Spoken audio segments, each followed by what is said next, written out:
Hello everyone, good evening. Welcome back to my new blog. कैसे हैं आप सभी? आई होप आप लोग बहुत अच्छे होंगे। तो चलिए, कपड़े यहाँ पास सूख चुके थे और निकालने के लिए आगे मैं थोड़ा सा लेट ही डाली थी, पर भी मतलब अच्छे से सूख गए क्योंकि धूप अच्छी करके रखा था। तो फटाफट से अब इनको निकाल लेते हैं, फिर चलते हैं, इनको तय करना है। और टाइम को फ़िलहाल याद नहीं है कितना बजे का टाइम था, और ये इसकी बात करीब 5 या 5:30 के बीच का टाइम है। तो यहाँ पास मैं बना रही हूँ, एक रेसिपी शूट कर रही थी शॉर्ट्स वीडियो के लिए, तो वही मैं आप लोगों को दिखा रही थी। इसमें मैं बना रही थी साबूदाना की पूड़ियाँ। तो आलू मैंने बॉयल किया था, तो उसी को अभी मैं अच्छे से ना मतलब उसमें गुठलियाँ ना फंसे, चम्मच से दबा रही थी। और साथ में एक कटोरी में जिसमें मैंने साबूदाना लिया था, उसी कटोरी में मैं जितना साबूदाना लिया है उतना ही मैं इसमें ले रही हूँ आलू। बाकी का आलू रख देती हूँ, कुछ और मतलब बनाने के काम में सब्जी आ जाएगा। बाकी का साबूदाना को अच्छे से मैंने भून लिया है और रख दिया ठंडा करने के लिए, क्योंकि अभी इसके मतलब साबूदाना को पीसना है, उसका आटा बनाना है, तो उसको ठंडा होना चाहिए। तो अभी चलिए, शाम का बाकी वक्त के हो चुका है। 5:30 के आसपास का टाइम है। और यहाँ पास मैं बना रही हूँ एक रेसिपी जो नवरात्रि में व्रत में खाया जाता है। तो यहाँ पास मैंने ले लिया थोड़ा सा ही साबूदाना है, और जितना साबूदाना लिया उतनी क्वांटिटी में मैंने बॉयल की हुई आलू ले ली है। बाकी के सारी चीज़ें इकट्ठा कर लिया। जीरा हो गया, साथ में काला नमक या सेंधा नमक भी है मेरे पास, पर क्या है कि व्रत के लिए नहीं है, मैं व्रत नहीं हूँ, तो मैं इसको भी डाल सकती हूँ। और साथ में काली मिर्च, अदरक, लहसुन, लहसुन नहीं अदरक, और साथ में मिर्च का पेस्ट। तो अदरक का मैंने कद्दूकस कर लिया है। मिर्च मैं लाल मिर्च जो होती है ना, पिसी हुई कुटी हुई, मैं इसको ऐड कर दूँगी। तो चलिए जल्दी जल्दी से बनाते हैं इसको। ये ना इसको अच्छे से मैंने भून लिया, ज़्यादा नहीं, मीडियम गैस स्लो करके करीब 5 मिनट के लिए मैंने इसको भून लिया है। और इसको ठंडा कर लेना है। गरम अगर हम इसको पीसेंगे तो ये पूरा मतलब चपक जाएगा। एकदम से ठंडा करके ही इसको पीसना है, और आटे के टाइप जिससे आटा होता है वैसे ही पीस लेना है। तो चलिए इसको जल्दी से पीस लेते हैं साथ ही साथ, और इसको बनाते हैं। जो आप लोगों को शॉर्ट्स वीडियो में ये मेरा ब्लॉग अपलोड करने से पहले ही मिल चुकी होगी।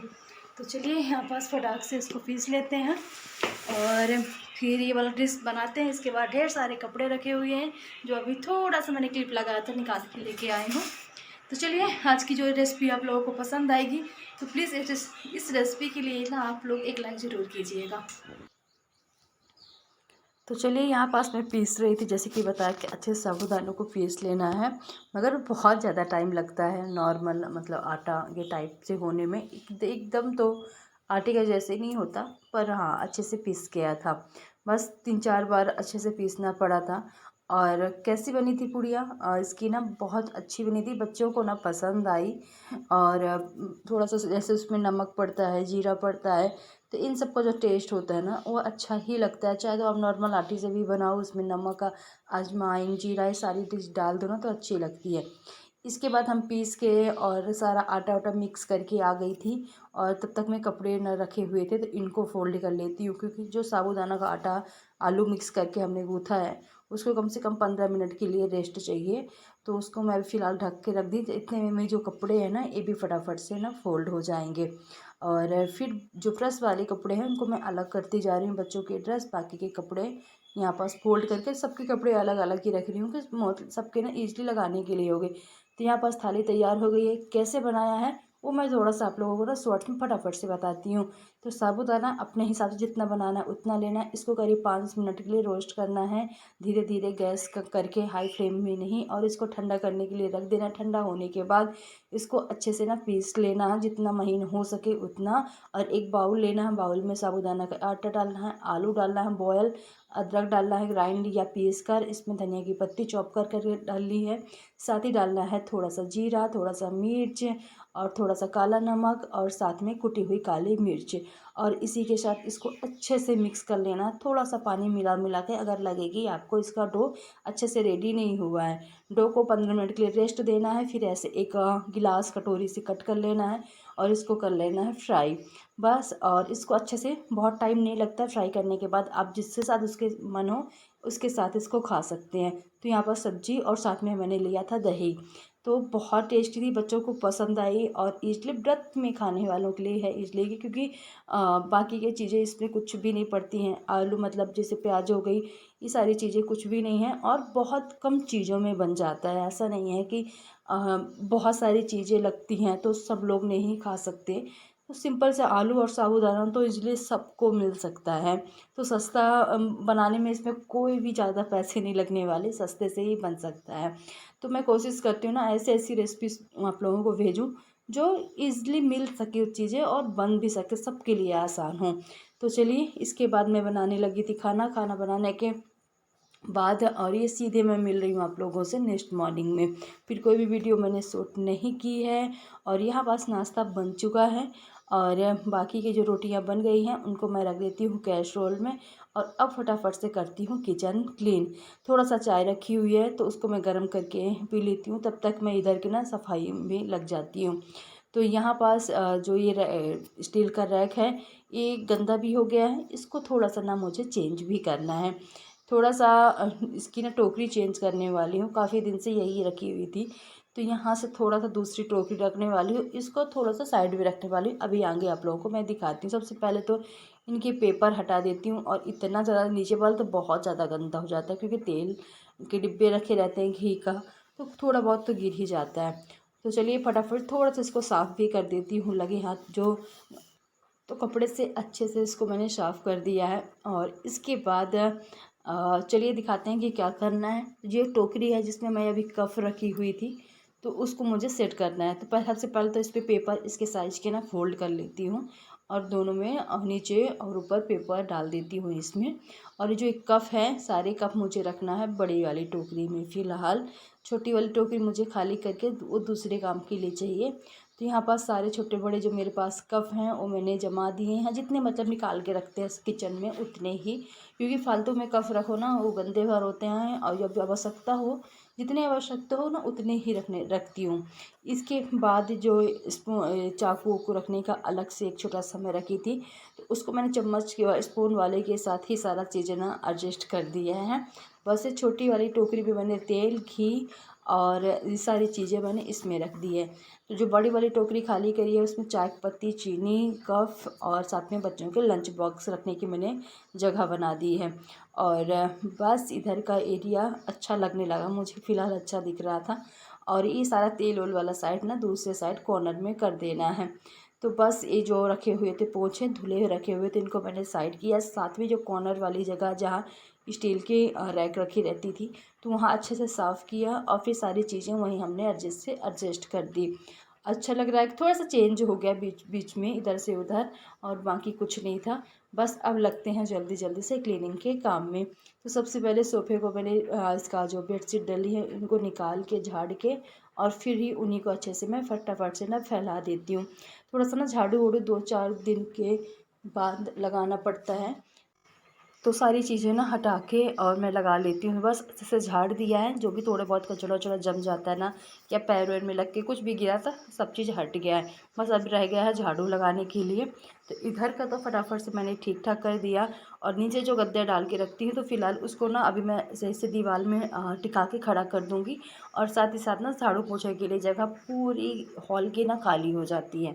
और जो गद्दे हैं जो मैं हॉल में रखी हूँ तो उनको बाद में इसे झाड़ू पोछा करने के बाद फिर से नीचे बिछा देती हूँ तो बैठने के काम में आते हैं। इसी के साथ ही बच्चों के रूम में ये डेली मुझे दिख रहे थे कॉपियाँ, तो यहाँ से फ़िलहाल मैं कॉपियाँ हटाने वाली हूँ। उनकी कोई आवश्यकता भी फ़िलहाल है नहीं, जो होगी तो रूम के अंदर ही है तो यूज़ होती रहेंगी। बाकी टेबल कितनी ज़्यादा भरी है आप लोग देख सकते हैं। अब इसे मैं फटाफट से करती हूँ क्लीन। तो सारी चीज़ें हो गई, बच्चों की पेन पेंसिल कलर सब टेबल में पड़े हैं। कुछ प्रोजेक्ट था बच्चों का क्लासरूम मतलब जो क्लासरूम का बोर्ड होता है उसको डेकोरेट करने के लिए मिला था। तो यहाँ पास सारी चीज़ें बनाई गई होंगी और बच्चे जब स्कूल चले गए तो इसके बाद मैं फटाफट से ना क्लीन कर देती हूँ। तो चलिए यहाँ पास जल्दी जल्दी से मयंक नहीं गया है, उसकी थोड़ी तबीयत ठीक नहीं थी तो मयंक नहीं गया स्कूल और उसको टीका हमने लगवाया था तो जिसकी वजह से फिर थोड़ा सा ना फीवर आ ही जाता है फीवर। तो चलिए जल्दी जल्दी से टेबल को मैं अच्छे से स्पेस बनाया सारी चीज़ें। और ये जो बुक्स हैं और इनको ना यहाँ पास स्थान जगह बना के जो आप लोगों को दिख रही है यहाँ पास मैं रख देने वाली हूँ।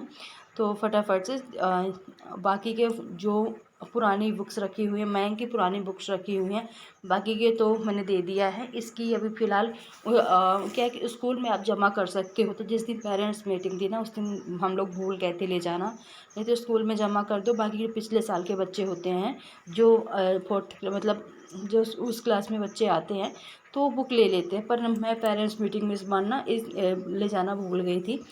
तो चलिए कोई बात, अभी फ़िलहाल रखी हुई है ऐसे। अब मुझे ना कबाड़ वाले को ही देना पड़ेगा, तो देखते हैं बाद में। इसके बाद में झाड़ू निकालना ना शुरू कर दी हूँ।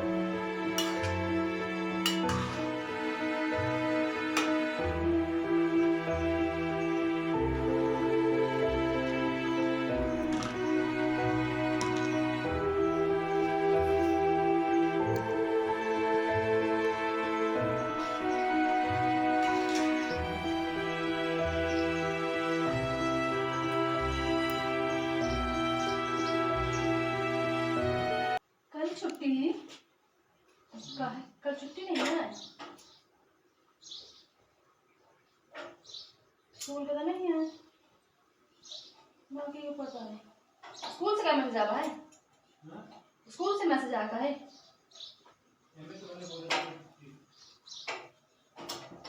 देखती हूँ कैलेंडर में, हो सकता है कुछ हो।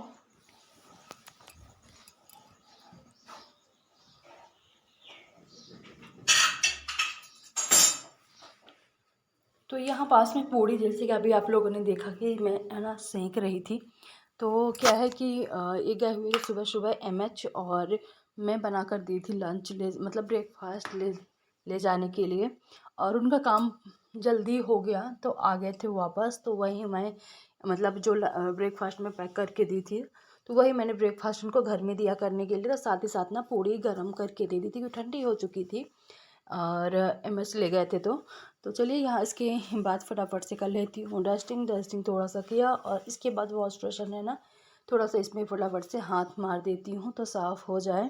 और साथ ही साथ थोड़ा बहुत जो डस्टिंग वाला काम है ना और हो जाता है। यहाँ पास से टेबल ना बहुत ज़्यादा गंदी हो गई थी, तो पहले तो इसमें थोड़ा सा हमने पानी डाला और अच्छे से रगड़ के इसको साफ़ किया, क्योंकि दाल में इसमें रात में गिर गई रही होगी तो दाल चपक गई थी और वो सूख चुकी थी, तो जिसकी वजह से ना निकल नहीं रही थी, तो थोड़ा सा इसको ना टाइम लगा इसमें साफ़ करने में। और इसके साथ ही थोड़ा सा बेड में जहाँ साइड लकड़ी लगी हुई है वहाँ साफ़ किया। इसके बाद ये फ्रिज बहुत ज़्यादा गंदा हो गया था, थोड़ा सा टाइम लगा इसको अच्छे से रगड़ के साफ़ कर दी ना, थोड़ा सा टाइम लगा पर अच्छे से ना फिर क्लीन हो चुका था। टाइम लगता है हाँ, फ्रिज साफ़ करने से पहले प्लग निकाल ही लेना है, ये नहीं कि चलो स्विच ऑफ मैंने ऑफ़ कर दिया प्लग लगा रहा है, नहीं। जब भी फ्रिज साफ़ करो अंदर बाहर कहीं भी, तो पक्का प्लग निकाल के ही साफ़ करना चाहिए, नहीं तो क्योंकि उसमें तो फिर वैसे भी करंट आता रहता है, अर्थिंग। तो चलिए इसके बाद फिर लगाने लगी हूँ पोछा पूरे घर में डस्टिंग करने के बाद। बाकी तो हर जगह मैंने वाइपर से ही लगा दिया था पोछा, बस किचन में ना वाइपर से अच्छे से साफ़ नहीं होता है फ्लोर, कुछ ना कुछ जैसे गिर जाता है, कभी आटा चपक गया, कभी दाल गिर गई, कुछ भी, तो वो अच्छे से साफ़ नहीं हो रहा था, इसलिए मैंने हाथ से ही अच्छे से साफ़ किया। अब जब लगा रही हूँ थोड़ा सा यहाँ पास भी फटाफट से मैं मार देती हूँ, वैसे हाथ से लगाने से साफ़ बहुत अच्छे से फ्लोर हो जाता है, वाइपर से इतना जल्दी नहीं, पर हाँ वाइपर से लगाने से जल्दी होता है। तो बीच बीच में हाथ से ही लगाती रहती हूँ, बीच बीच में मतलब वाइपर से कि साफ़ भी होता रहे, क्योंकि जो कॉर्नर होते हैं ना वो वाइपर से जब पोछा लगा के साफ़ करते हैं तो उसमें से नहीं साफ़ होता है। हाथ से लगाने से ही अच्छे से जो कॉर्नर कॉर्नर होते हैं ना चारों साइड के हर जगह के, तो हाथ से ही होते हैं। पोछा लगाने के बाद ये बर्तन थे और ब्रेकफास्ट के, ज़्यादा तो नहीं थे क्योंकि ये टिफ़िन लेके गए तो उसके हो गए, फिर घर में आए तो थाली वाली में निकाल कर के दी खाना, तो ज़्यादा हो गए हैं। साथ में आटा लगाने का जो परात होता है वो भी मैंने साफ़ किया, बेलन चौकी ये सारी चीज़ें हो गई थी। तो कितना भी करो फिर थोड़े बहुत चाय साय के होते होते ना बर्तन तो एक टोकरी बर्तन तो आराम से हो ही जाते हैं। बस अब फिर फ़िलहाल काम ख़त्म होता है, कपड़े हैं थोड़े से तो मैं नहाते टाइम ही साफ़ कर दूँगी। किचन मैंने साफ़ कर दिया, पोछा मतलब पूरा हो चुका है, बस लगा के रखी हूँ बालों में तेल, तो चलते हैं फटाफट से नहाते हैं और इनको भी बाल मतलब धुलाई करना था, थोड़ा सा टाइम तो लग ही जाता है। बस सुबह का जो मेरा रूटीन है वो होता है ख़त्म। थोड़ा सा सिंक एरिया अच्छे से ना सुखा देती हूँ। सुखा दो तो इतना जल्दी से ना मतलब एकदम से साफ लग हो जाता है। और बस कुछ ऐसा होता है रूटीन सुबह का। और नहाने के बाद अब फटाफट से यहाँ पास मैं ना दिया जला देती हूँ। तो थोड़ी ज़्यादा कुछ नहीं, जैसे जैसे कि हमेशा मैं पूजा करती हूँ सिंपल, वैसे ही दिया जलाया, अगरबत्ती जलाया, टीका लगाया चंदन और सिंदूर का। बस इस ब्लॉग को यहीं पास ख़त्म करूँगी इसी के साथ भगवान जी के आशीर्वाद